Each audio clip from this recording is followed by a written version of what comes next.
Orang itu menjadi kikir itu karena nganggap hidup itu lama dan uang itu penting. Kalau zaman Nabi itu sederhana kalau melihat hidup. Pernah suatu saat Nabi itu punya jatah makan karena Nabi itu hidupnya juga pas-pasan. Jadi Nabi itu unik. Beliau di satu sisi kaya raya, bisa ngurmat Abu Hurairah, Ammar, Suhaib.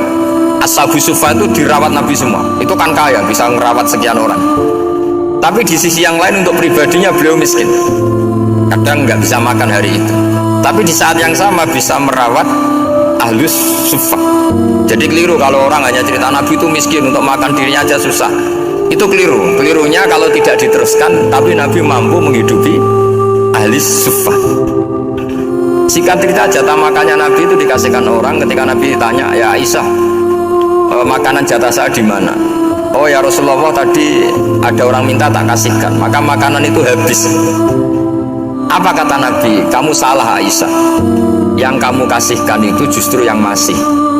Ya, yang kamu kasihkan itu justru yang masih. Sehingga Nabi menganggap, makanya Nabi terus ngendikan. Ya kalau mukhatabnya lelaki ya kira-kira begini. Wa hal laka min malika illa ma akalta fa'afnaita walabista fa'ablaita. Terus hanya watasaddaqta fa'abqaita, kata Nabi.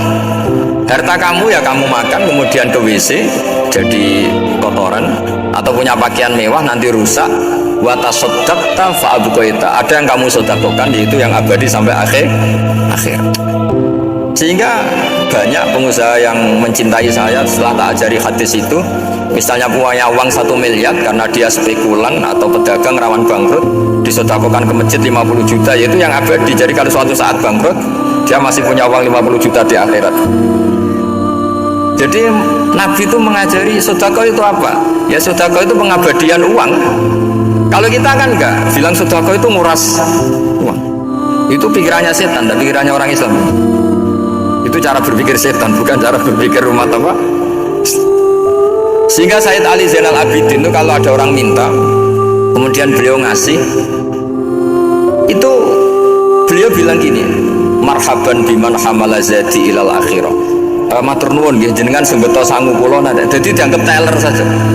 Orang yang minta uang beliau itu dianggap tukang nyatet bank itu. Karena sudah ditabungkan, ya sudah. Kalau kita kan enggak, wah pengemis tuh ganggu gini-gini. Kecuali pengemis profesi ya mungkin kita agak-agak enak. Pada zaman akhir itu ada pengemis apa? Profesi, jadi repot tuh.